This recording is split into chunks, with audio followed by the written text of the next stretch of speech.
skills, but how am I going to explain this? It doesn't even resonate with me if I put my outsider cap on. These are the issues that bothered me.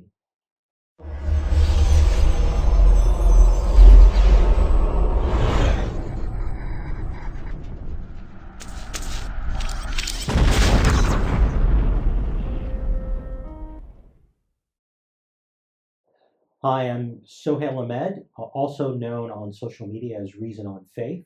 I'm a former Muslim who came from the Ahmadiyya Muslim community.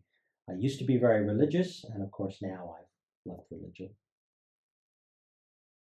So growing up, I was an average kid. I wasn't that religious in my say when I was 6 or 7 years old. I would do my prayers. My parents were moderates. The sect itself, the Ahmadiyya, they're generally quite moderate as compared to other Muslims, but prayer is important. Fasting in Ramadan, although they only do that for adults, not children. So I would do my prayers. I would go to religious camps. When I would go there, I would take an interest not so much in recitation or tilawat, as we call it, but I would take an interest in the general knowledge. So I'd really study the books and answer the quizzes and tests they give, and I'd usually score near the highest of the cohort of young boys that I was with. But I do remember that there was periods of time where I drift away for a year or two and wasn't really something important to me. Parents were generally they were generally lenient, allowing, if we didn't always do prayers, they wouldn't come down on us really hard. But as we got older, with gentle, loving kindness, they would try to encourage us. Hey, you didn't seem like you've done your Maghrib prayer. What's wrong? Um, Over time, especially when I got into my mid-teens, I took a really strong interest in religion and the fact that growing up Ahmadi, we didn't pray with other Muslims made me wonder, well, why are we different? And that's when I started studying it more deeply, and I became very devout, and I would start volunteering at the mosque, and I would talk to other high school students in the library about Islam. They were Christians, and get into the apologetics. And I was religious more so than my own parents were. And I distinctly recall one of the emirs, the head missionary for all of Canada. He was going on a fundraising visit to different homes, and he had come to ours, and he had mentioned to my dad that in passing, he's like, your son's more religious than you are, because they were generally used to the elder generation being more religious and kids being indifferent. But as a teenager, even the missionaries who were in charge in the country, the head imams, if you will, they were mentioning to my dad that your son's even more religious than you are. And my dad was a generally pious religious Muslim. He'd do his fasts, he'd do his prayers, but in terms of real active involvement in the community, that was something that I got involved with in my mid-teens. And then as I started digging in deeper, that's when things started to change. So for me, originally, like I mentioned, I was kind of indifferent. I would go to the religious camps and I would do the quizzes, and it was all about family for me and extended community. But in my mid-teens, so I'm talking 16, 17, when I really dove into it, I I looked at the apologetics, and of course, I'm reading the Ahmadiyya Muslim tafsir, the commentary, the exegesis on the Quran. I'm reading their books explaining their philosophy and why it's superior to other, why Islam is superior to other religions.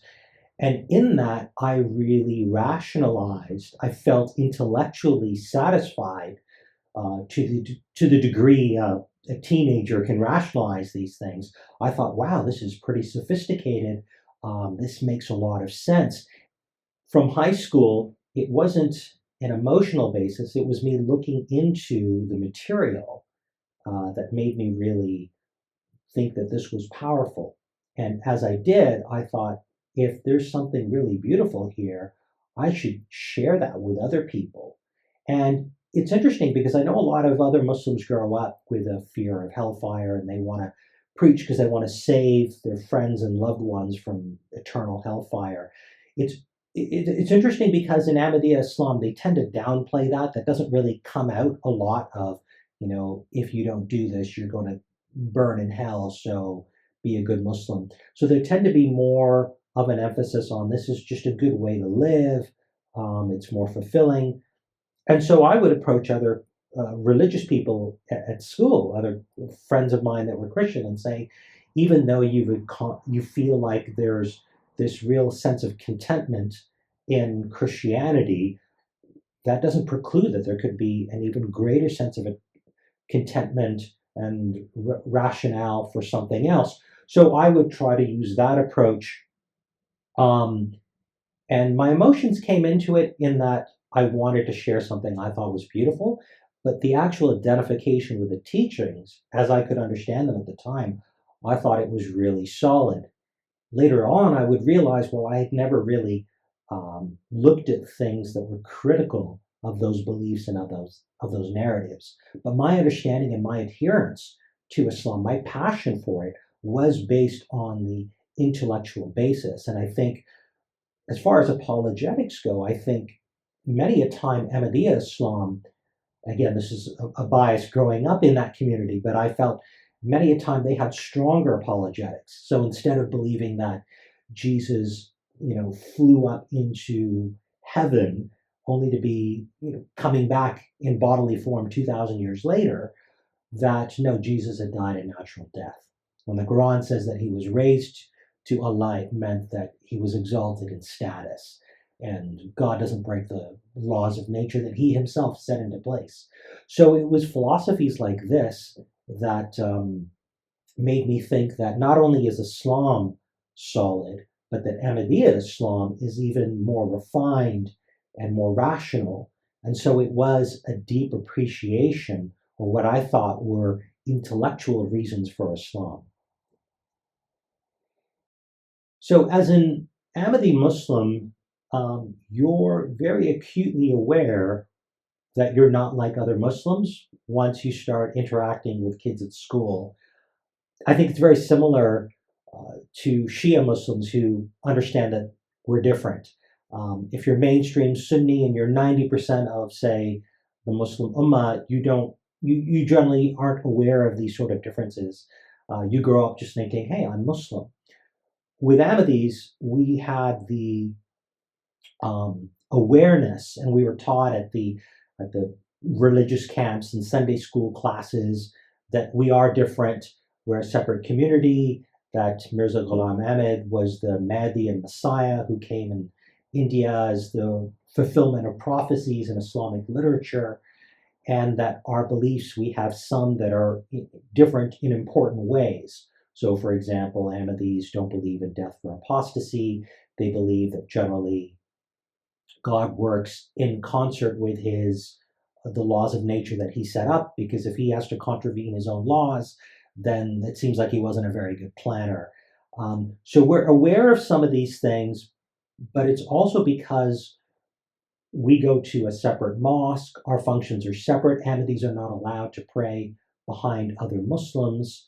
And oftentimes that's because Ahmadis will say that other Muslims have rejected the Mahdi and the Messiah, and if you pray behind somebody who is hostile to the Imam of the age, then how can your prayer be accepted? And apologetics of this kind of nature. So we tend to be insulated, and because of that, we're aware that we're different than other Muslims at school, let's say, growing up as a child. We're also aware of the very real fact that Ahmadis are persecuted in most of the Islamic world, notably places like Pakistan, where there's rules against them.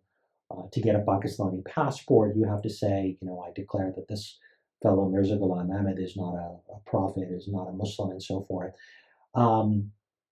So there's very real persecution, and I think persecuted communities tend to stick together.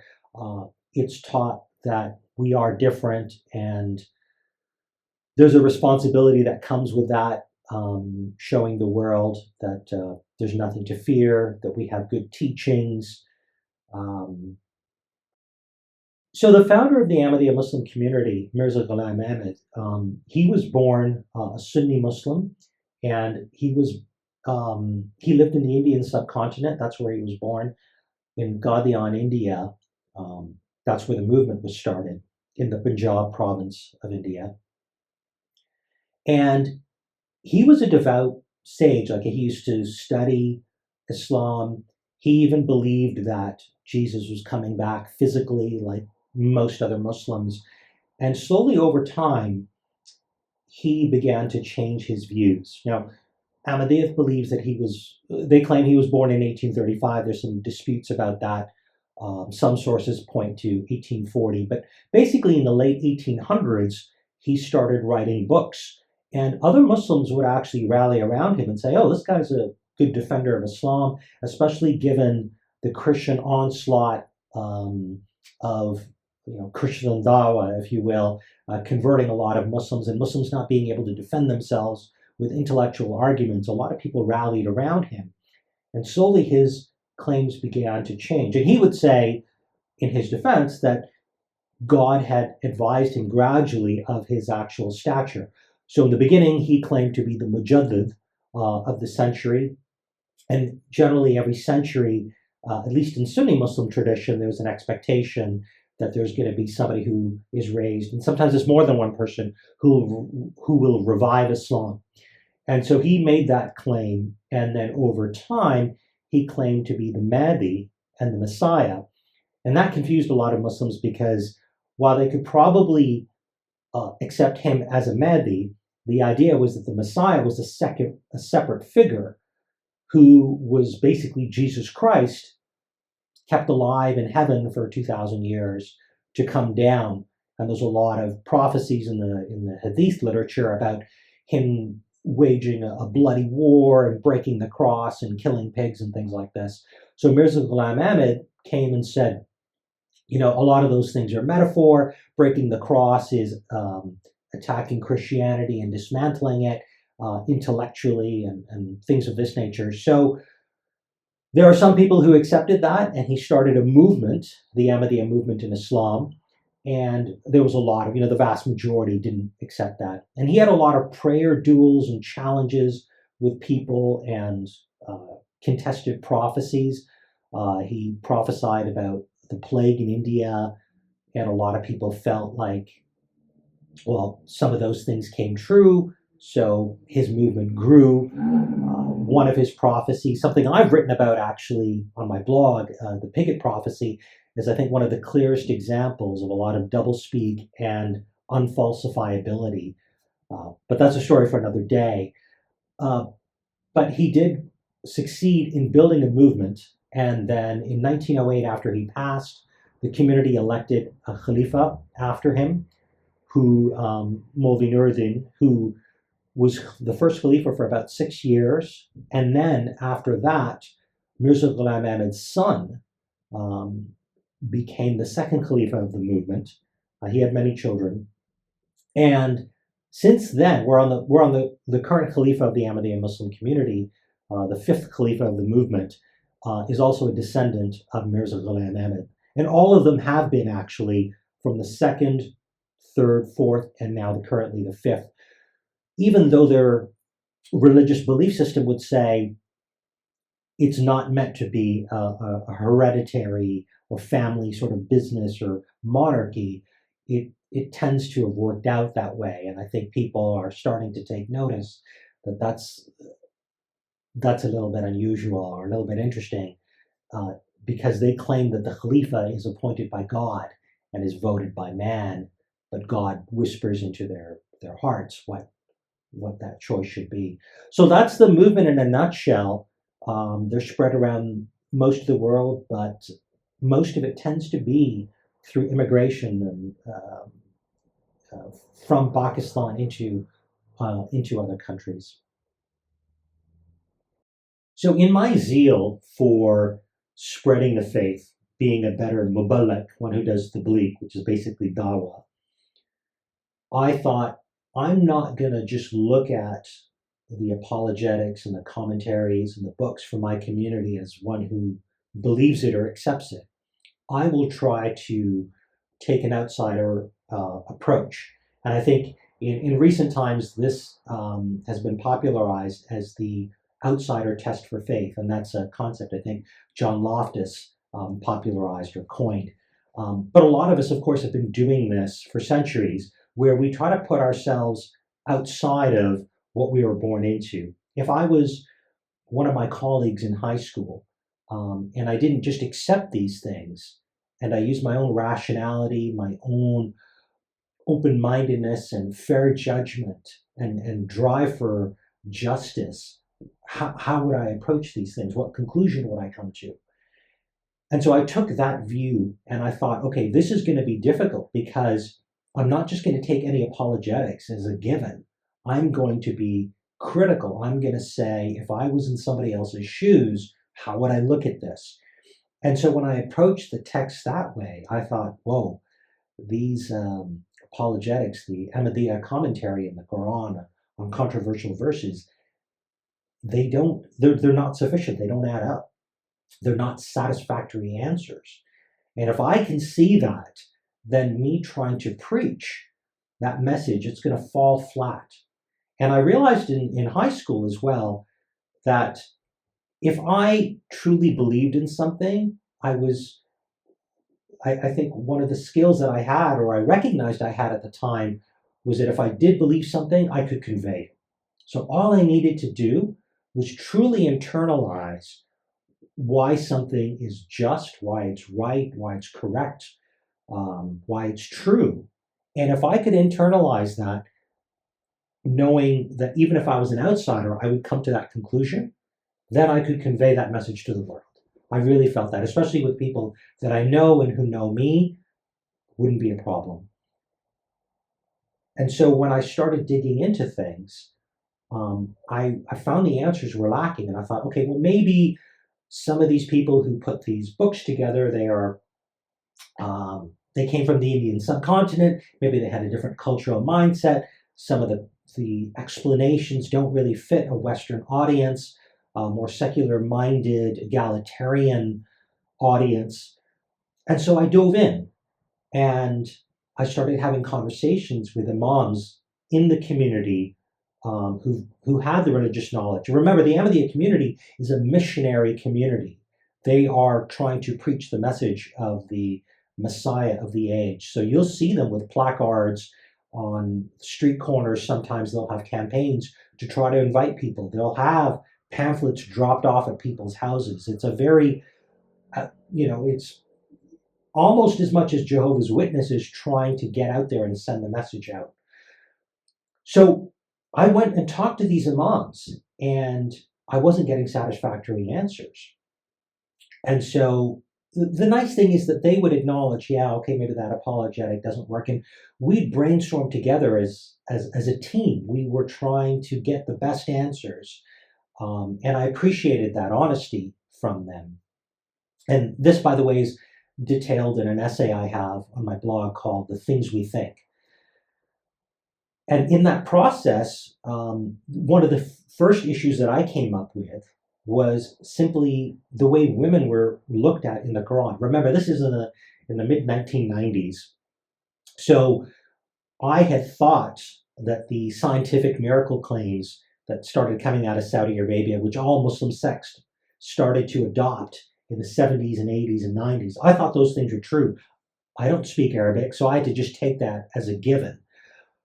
So what got me, though, was that when I looked at verses in the Quran, for example, 282 on female witness, you needing two women as instead of, if you didn't have two men, then you could have one man and two women. So there's a 2-to-1 ratio there. The half of inheritance that women get. Issues like this, the guardianship of men being a degree over and the ability to beat their wives, these things relating to women and the market, the obvious inequality, that struck me.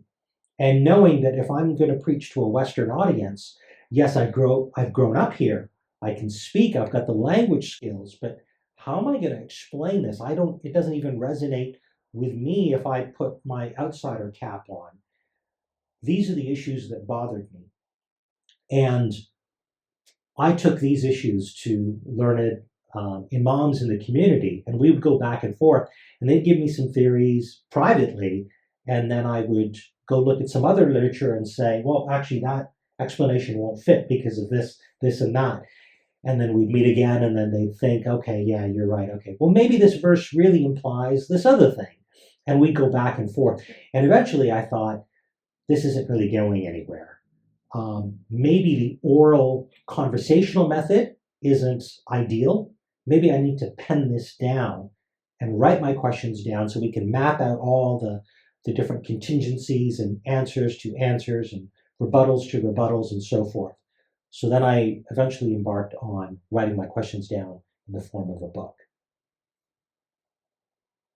So after a few years of having conversations, and these would sometimes be months and months apart, with the imams, one in particular who was the head imam for all of Canada, so he was the Amir, or head of the organization for the Ahmadiyya Muslim community, as well as the missionary in charge of all of Canada. He held both titles at the time. So having some conversations with him over several years, I felt, okay, this is not really going anywhere. This is not giving me satisfactory answers.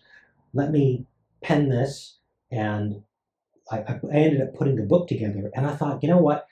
There must be other people who are thinking like this. I want these questions to go to my peers, to other elders. Let's get people talking about this conversation, dialogue, getting people thinking and revitalizing their faculties of thought and challenging inherited beliefs. We've got nothing to fear. We've got the truth, right? But getting people to think about these things and come up with better apologetics, wouldn't that be wonderful? So I had this naive approach of taking it to that level. And after about 5 years of drafting and refining my questions, I finally had it ready. And I had a list of about 30 people that I wanted to send this to. And I had a spreadsheet all mapped out of who I'm going to give it to. And I started giving it out to a couple of my peers in the community, but they weren't nearly as religious, and so they didn't really know what to do with this. A couple of people had actually then turned it into the Jamaat headquarters, like back to the mosque, and the national secretary said, wait a minute, I thought Sohail was just going to give us the copy of this. And so he asked that, can you, it's our responsibility as a community to give you an answer. Can you get those copies back from people that you've given it to? So the ones that weren't already turned in, I asked people, hey, can you send it back to me? And then the national secretary had actually come to the house, and I don't think I was home, but my dad was, and he asked, can you give us all the copies of Sohail's book? So I had about 30 of them printed, in spiral bound, all ready to go and hand out. So I thought, you know what? It doesn't matter. I don't want to give the community an excuse not to answer me. I want the official answers, even though I thought public dialogue would be wonderful. What do we have to fear? So ultimately, they had all the copies of the book. And after a few years, there wasn't any answers coming. Not conversations with the imam, not a written response. And I realized that their non-answer was my answer. And by the time I got to finishing the book, I had the confidence in myself that I've done my due diligence. I've studied this enough, and it doesn't resonate with me, but why should I assume that the religion or even the denomination that I was born into was somehow the ultimate truth? Wouldn't that be very arrogant of me? Humility required that I had to accept that I could be born into something that wasn't true. How would I find out? Of course, I'm going to have doubts.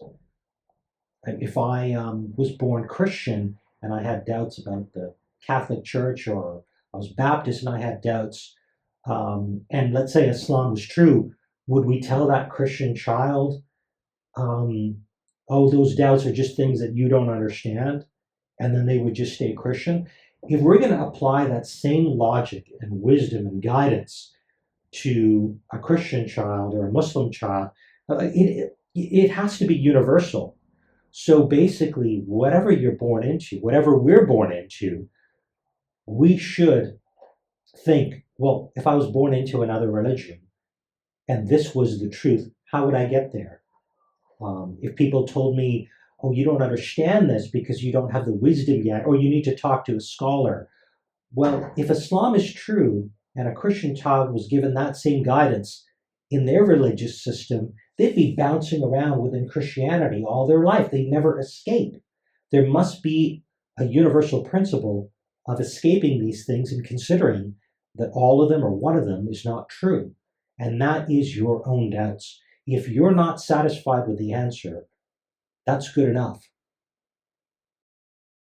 So after a couple of years, when no answers were forthcoming, my own father went to the emir when he saw him at some social function in the community, and he asked him, "Hey, you haven't answered Sohail's book yet." And my father knew that I was deeply religious. I was so committed to this. I would type out articles from the community's website or books, and then print them out and then hand them out in the library. Like I was really into it. And so my father knew that it was the community's responsibility to get answers to me, because my father wanted me to start praying again and consider myself Muslim, even though I didn't label myself. I just sort of drifted away and said, I don't believe this is true. There was no popular terminology of ex-Muslim. There wasn't any communities at the time. Again, this is the late 90s, early 2000s. So when my father approached the missionary in charge in the beginning, he said to my dad, I'm confused. Sohail isn't just questioning Ahmadiyyat, he's questioning Islam in general. And I think these missionaries in the Ahmadiyya sect are used to arguing between Sunni Islam and Ahmadi Islam. And did Jesus die? Did he not? What is the meaning of seal of the prophets and things like this? So these missionaries, they're meant to not only be able to defend Ahmadiyyat, but to be able to defend Islam. And when somebody from their own flock is questioning not things like the death of Jesus or whether he's alive or not, but is questioning fundamentals found in the Quran, inequality of women, in so many verses of the Quran, they're a bit dumbfounded. And that was the surprise sort of shock that that missionary gave to my father. And my father was confused, thinking, well, you're a missionary. Shouldn't you be able to answer these things? And these series of events are covered in more detail in an article I have on my blog, The Things We Think. Ultimately, the missionary said several years later when my father approached him that he wasn't going to address my book. And he said in Urdu, "Wo to zaya ho gaya," which means, effectively, well, Sohail's a write-off. There's no need for us to answer his book. And that really galvanized in me that these people are dodging the tough questions. And in those intervening years, I was progressively stronger about this not making sense, but at the same time, I suppressed it because emotionally it was too difficult. Knowing that people, elders in the community, the religious scholars whom I had grown up really close to, especially in my religious years, now looked at me with suspicion. That other elders in the family know that I used to be involved in the mosque and I'm not anymore.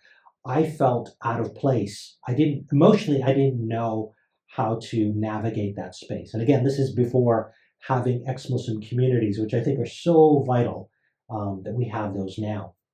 So I had to do this on my own. And for a few years, I just wanted to fit in. And so when I left Canada for the US for work, and I found myself isolated, I decided I would go back to community events. I would get involved with service-oriented activities like running blood drives, and the dawah and the preaching side of it. I just stayed clear of that. And I just tried to have community at a social level and not trigger the cognitive dissonance of the belief system. But ultimately, even that shattered. And I realized that I can't run away from this. I need to be authentic. I can't just blend in. But emotionally, I really wanted to be a part of this community. It's all I've known. And I think the community orchestrates that on purpose. Like from a young age, you're going to all these religious camps. A lot of your friends are from the community. There are so many events that happen in the community that your social calendar is generally full of things with the community. So the deep friendships you have from childhood, all the people you know tend to be from the community. So it wears on you thinking that I don't fit in. Are they going to look at me different? How is that going to affect my life? So those things really did weigh on me. And after a few years, though, I realized I had to be authentic. And I didn't get involved in activism, but I didn't go to the mosque. People would see that I wasn't praying. But I still try to lead a double life of not explaining why, not bringing the subject up. And years later, I would realize that living that way was corrosive and it was unfair to me because I'm giving this outward impression that I'm somehow Muslim when I'm not. And it only invites a judgment from other people of, well, that guy's the lazy Muslim, or he probably doesn't know Islam very well, otherwise he'd be coming to the mosque more. It makes people think about your character in an unflattering and incorrect way simply because you're not clear about your identity. You're trying to have it both ways by not clarifying that, but then you're not living up to what they expect of as a Muslim. And when I say living up, I don't mean drinking and drugging or anything like that, because I still don't drink. And I'm very conservative in many ways. What I mean by living up to their expectations is being the one who's showing up at community events or leading things, taking leadership positions when you have the skills and the talents to do so, but you're refusing to get involved. So once I began writing my questions into a book as a teenager, that process of leaving had in effect already begun, and I didn't really realize it at the time. And it took me 4 or 5 years before I was ready to share that book and consider it polished, having thought of all the counters back and forth. But in that process of writing, I had effectively already left. And I think most people would say, there's not a single point in time. It's a process. And so it was a process for me, and there wasn't other examples. I think the only other former Muslim that I had heard of was Salman Rushdie, because he'd written the book, and the ex-Muslim label wasn't there, but clearly he came from a Muslim family, and it didn't seem to be very Muslim anymore. So there wasn't really a roadmap for this. But even after that, there were a few years, and I talk about this in my coming out video, where I went back for a while and I would participate in some of the community events, but then the cognitive dissonance built up too much, and then I left that. And I realized, and it was probably in my early 30s, that, okay, this isn't for me, and I need to be authentic.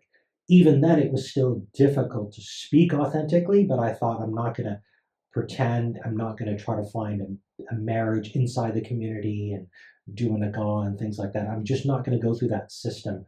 I'm going to be authentic. And if that means that I'm alone for the rest of my life, or that I go into uncharted territory in my life path, so be it. I'm going to be true to myself. And so it was a very gradual process. And at different stages, you come to a greater level of confidence of what you'll say to other people, decisions you'll make in your own life. But I couldn't pinpoint it to one thing. Now, many years later, just as I started my activism, I realized that I'm going to come out publicly. And so instead of having the Jamaat, the Ahmadiyya Muslim community as it's known, excommunicate me, which they do very publicly, it's better that I resign. And they have a system where if you want to get removed from their sort of member list, you have to write a letter. So I wrote a letter to the National Emir and to my local missionary, FedExed it, had tracking, made sure that they got it. Because what ends up often happening is if somebody marries outside the community, and this is especially difficult for Ahmadi Muslim women, they are not only supposed to marry a Muslim man, they're supposed to marry an Ahmadi Muslim man. And there's a lot of literature about this from the founder of the community of, talking about marriage. We can take somebody else's girls, but we should not give them one of our daughters. It's a very sort of property, sort of transactional mindset. And the apologetic that goes with this is that women are not able to control the religion of their children. The father, he's got the final say, so the kids won't be Ahmadi Muslims. They might be Sunni Muslims, or if the husband's Christian or whatnot. So we have to make sure that the kids are raised Ahmadi. So that's why they have these very rigid rules. So a lot of times people are excommunicated because for marital reasons. They married outside. And when that happens at the Jummah prayers, historically, I remember this a lot growing up, although I think it's toned down since. At the Jummah prayers after, there might be announcements that says so-and-so has been excommunicated from the community, and they married outside, or they may or may not give a reason, but they'll publicly announce it. And then if you have people at the mosque, like let's say this girl's parents, they're going to be embarrassed. And then it makes it difficult if that person had siblings that wanted to get married, because now the family is sort of in disrepute. So it has all these social and emotional sort of blackmail components to it. And that's why a lot of people, and you'll see this on forums, there's one that I currently co-moderate on Reddit, the Questioning Islam Ahmadiyya forum, and there you'll see a lot of posts about people who are like, I'm willing to leave, but then if I marry outside, my parents will get shamed, and their whole social circle is the community, and they're in their 70s, they're old, and they're not going to change. I don't want to do this to them. So the Jamaat seems to know that this is the way it works. So one loophole around that, at least until they change it administratively, is to formally resign. And so what I decided to do is, before I come out public, I did resign. And I think this was like around 2016, 2017, I sent in my resignation letter. And it was a very nice letter because the Emir of the community whom I sent it to, him and I had some wonderful moments and a great relationship when I used to be religious. And so I thanked him for those good memories and his friendship. And I said that, I no longer believe in this. And so I'm out. And I think that's why they didn't announce me, because I resigned. And they like to give this impression that, people don't leave. If they're not here, it's because we've excommunicated them. I would have liked for them to actually announce and say that I left. I think religion, especially Islam, is so weak that they can't even give the impression. They fear giving the impression that people of their own volition choose actively to leave on their own accord. And that thought, just giving an example of people doing that, will get other people thinking. And I know that religious communities, especially Muslim communities, are very scared, because all it takes is planting the idea that one could leave, that people do leave, and the floodgates open. And we're already seeing that now with people drifting away. So as far as the Quran is concerned, I've always, even when I was a believer, thought that the ordering was pretty peculiar. It didn't read in a clear narrative the way you might get with, say, the Bible. I still think that there are some elements of it that resonated with me when I was deeply religious. And I think to deny that it has some good in it is to do our transformations a disservice. Few things in the world are so black and white, good and evil. There's a lot of great things in the Quran about taking care of orphans and seeking justice. And, we can find these in a lot of other places. So I'm not saying these are unique to Islam or to the Quran. But to say that every single verse of it is evil or bad, or some people might be prone to do as they distance themselves for it, I think that's doing a disservice to truth. There are, like with most religions, there's things that are good, there's things that are bad. Of course, Muslim apologists would say that the things that you think are bad are just not well understood, and here's why, and so forth. And that's a whole other discussion. But I'm sure that there's poetic parts to it. I don't speak Arabic, so I can't vouch for that. But clearly, you can see from the Quran itself that people thought this was just poetry, that Muhammad was crazy, he was going insane. They challenged him there, and some of those challenges you can read in the Quran itself. So you know that people just didn't take it at face value at the time. I also think that the different qira'at that we have of the Quran, this is something most of us didn't realize, at least growing up Ahmadi, that there was these different readings of the Quran. We were taught the narrative that, everything down to the last dot was the same that we got from Muhammad, or the codified version from Uthman.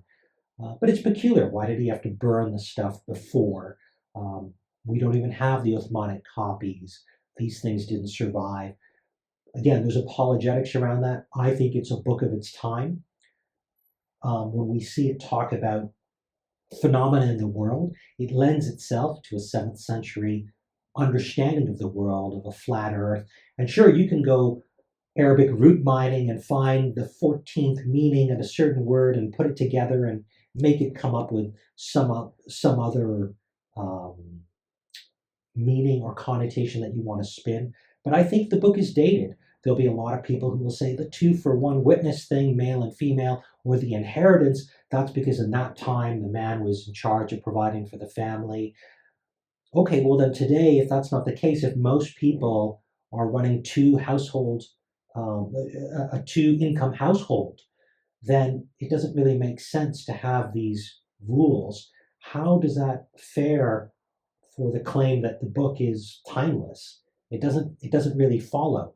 In fact, if we had the Quran in the 7th century and then maybe a new book in the 10th century that was more forward thinking, we might actually say, okay, there is a deity behind all of this. But to leave the 7th century book as the final word and then have us say, yeah, it says this, but that was for that context and that time, that blows apart that universality that's claimed. And this is something I talk about in that book that I wrote, The Things We Think But Are Too Afraid to Say. And I've got an article on my blog called The Postulates that goes down some of these fundamental axioms that most of us are taught, not explicitly, but implicitly. But then when you put these up against some of the apologetics, like, oh, well, that was for that time, and right now, women are smarter, they're more involved in commerce and so forth, it doesn't add up with those axioms that were implicitly taught about universality and timelessness and comprehensiveness and God's foresight and wisdom. So I think the book is has some good parts, has some bad parts, has some poetic parts, and it's very clearly the work of a human being. And I think we can and we should do better. So fast forward to today, I view my own, I take the label of an agnostic deist, but truly, if you want to get technical, I see myself midway between the continuum of agnostic atheism and agnostic deism. And that is to say, I don't believe in a deity, especially something that resembles the Abrahamic deity. But I also believe that outside of our localized universe, our time and space, we don't even know what laws of, the logical absolutes, if they even hold outside of our universe. We don't know what it means to have a before the universe. Does before even make sense? So all the rules are out the window. So there may very well be some powerful forces or force singular that set up our universe. And maybe that explains a bit more mysteries like abiogenesis that we don't currently understand. It's not to say that we won't one day. But that's a far cry from accepting religions like Islam or Christianity or Hinduism. We can have the humility to say we don't know if there is some supernatural force or intelligence or creator beyond this universe. But we can very confidently say that these religions that are claimed to be created by this all-powerful being are false. So in that sense, to the God of Islam, to the God of Christianity, I'm a Gnostic atheist. I can confidently say I know those gods don't exist. Does a God in another sense, a deity, a being, a power exist that we can't comprehend, who seemingly doesn't get involved in our world, in our lives, in this universe? I don't think any of us could say. And I think it's a mistake for theists to try to take that conception, starting with, say, deism, and bridge into theism and then their specific religion. As Christopher Hitchens would say, even if you take the mysteries of the universe and the teleological arguments and cosmological arguments, and you try to get to deism, from there you still have most of your work ahead of you. An intelligent God would not open himself up to the kinds of criticisms we can make of Ahmadiyya, of Islam, of Christianity, of any other religions. They're easy to poke holes in using the intellect that supposedly this God gave us. So my advice to doubting Muslims is that you're probably doubting because truth is important to you. Otherwise, you wouldn't have set out on this journey. And if truth is important to you, again, I'm biased, I left it. But I think what's going to happen is eventually you will leave it. And I'm sure apologists would say, well, don't fear your doubts, get them answered, and you'll come back and your faith will be stronger. Whichever path you choose, I do think the journey is important because you, by doubting, have demonstrated you have a mind where the answers are important, regardless of where you end up. So my advice, and I think a theist would probably agree with me here, is see those things through, get the answers, or get the best answers you can, but then evaluate for yourself, do these answers hold? Think about the outsider's test for faith. If I was born Christian or born atheist, would the apologetics I'm getting make sense? And if at any point you get the advice of just pray and have faith, well then, if you took that same advice as a Christian, what would happen? Would you just continue to be Christian and view Jesus as your Lord and Savior? Obviously, that advice wouldn't work there. So the advice has to be universal.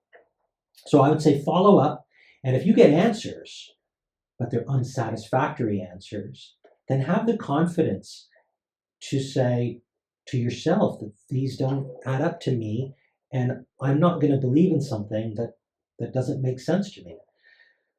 The other thing I would say is, if you're starting out on this journey, don't put it off. Sometimes people have these doubts in their teens or their 20s, and then they try to just put it aside, and these things eventually surface in their 40s. And now they've got complicated life situations. Maybe they've got a partner who's deeply religious, and they're afraid of losing custody of their children, because if they tell their spouse, they're going to end up ruining the marriage, or it's going to get dissolved, and you get all kinds of complications in front of you. So my advice is, if you are doubting, find the answers. Get the best answers you can. Do your research, and then evaluate, do you believe or not? And it may not be a quick process. It may be a multi-year process, but at least get started. Because if you decide that this isn't for you, the earlier you can make that decision in your life, the more you can chart the path of your life in the way that is authentic to how you really want to live. And if this life, as I believe, is the only life that we know that we have for certain, then you don't want to waste it living a double life, living a lie, or being inauthentic, only to wake up in your, on your rocking chair in your 80s and say, I wasted my life because I was afraid to look into these things, or to upset my family or the community, or face these awkward social situations. And so along with that, one of the things I didn't have was ex-Muslim community, or a community of non-believers generally. And in most of the Western world and in some Islamic countries, it's underground, so you've got to be careful.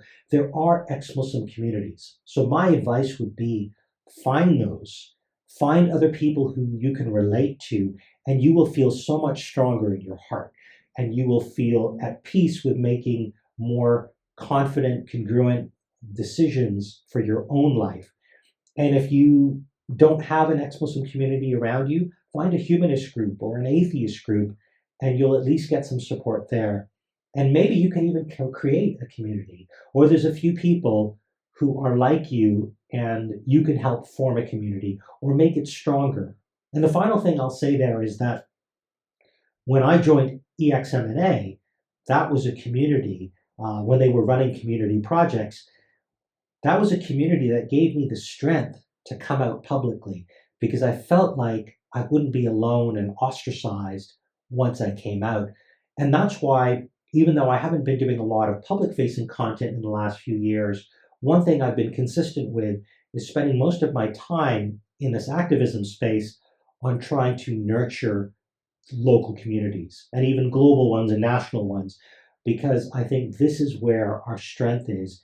This gives other people the confidence and the support to come out and be congruent. So if you're at a stage when you need community, find it. Especially if you're doubting, and once you've gotten through your doubts, I would say stick around for a while and help other people who are doubting.